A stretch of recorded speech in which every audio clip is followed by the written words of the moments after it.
प्रदेश में विधानसभा चुनाव 17 तारीख को संपन्न होने जा रहे हैं। ऐसे में राजनीतिक पार्टियों के प्रत्याशी अपनी एड़ी चोटी का जोर लगाकर मतदाताओं के बीच पहुंच रहे हैं और अपने पक्ष में मतदान करने की अपील कर रहे हैं।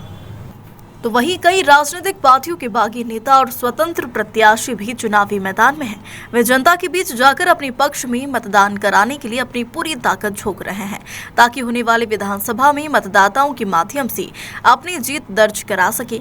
इसी के चलते धार विधानसभा से राष्ट्रवादी स्वतंत्र प्रत्याशी राजीव यादव ने आज धार के विभिन्न क्षेत्रों में जनसंपर्क किया, जहाँ उनके समर्थकों और जनता द्वारा उनका पुष्प वर्षा तथा फूल माला पहनाकर साफा बांध कर जोरदार स्वागत किया। आपको बता दें कि धार विधानसभा से राजीव यादव स्वतंत्र प्रत्याशी के रूप में चुनाव लड़ रहे हैं। इसी के चलते उन्होंने आज धार के नालछा दरवाजा, काछावाड़ी, भोजशाला परिसर के विभिन्न क्षेत्रों में अपने समर्थकों के साथ जनसंपर्क किया, जहां जनता ने उन्हें तिलक लगाकर फूल माला पहनाकर जीत का आशीर्वाद दिया है। स्वतंत्र प्रत्याशी राजीव यादव ने मीडिया से चर्चा में कहा कि विकास के मुद्दे को लेकर आम जनता के बीच वे जा रहे हैं। धार की जो समस्या है उन्हें हल करना उनका मकसद है।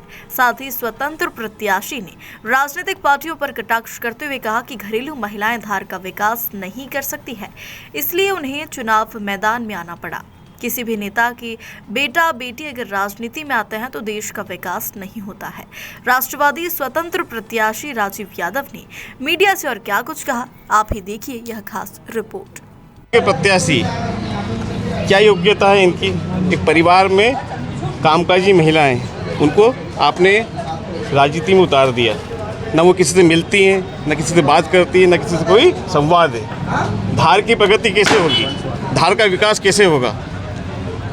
इस मुद्दे को लेकर मैं इस चुनाव में उतरा हूँ। निश्चित तौर पे मेरा संकल्प है उसके गौरव की स्थापना के लिए, मूर्ति लाने से लेकर सारी चीज़ों के लिए जो जो प्रयास होंगे मैं उसके लिए निश्चित तौर पे करूँगा। नहीं, मैं भोजशाला के निमित्त चुनाव में खड़ा नहीं हुआ हूँ। भोजशाला एक आस्था का केंद्र है, निश्चित तौर पर मेरी भी आस्था है।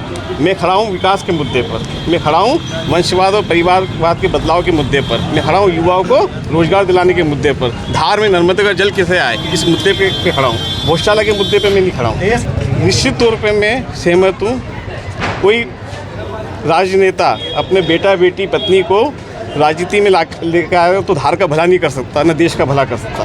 देश को भी बहुत नुकसान हुआ है इससे, और धार को भी बहुत नुकसान हुआ है। आगे नुकसान नहीं हो इसके लिए मैं उतरा हूँ। अच्छा, इसीलिए पीथमपुर में देश दुनिया की सारी कंपनियां आ रही है, वहाँ स्थानीय लोगों को रोजगार मिले, इसके लिए मैं पहल करूँगा और निश्चित तौर पर उनको रोजगार दिलाने के लिए काम करूँगा।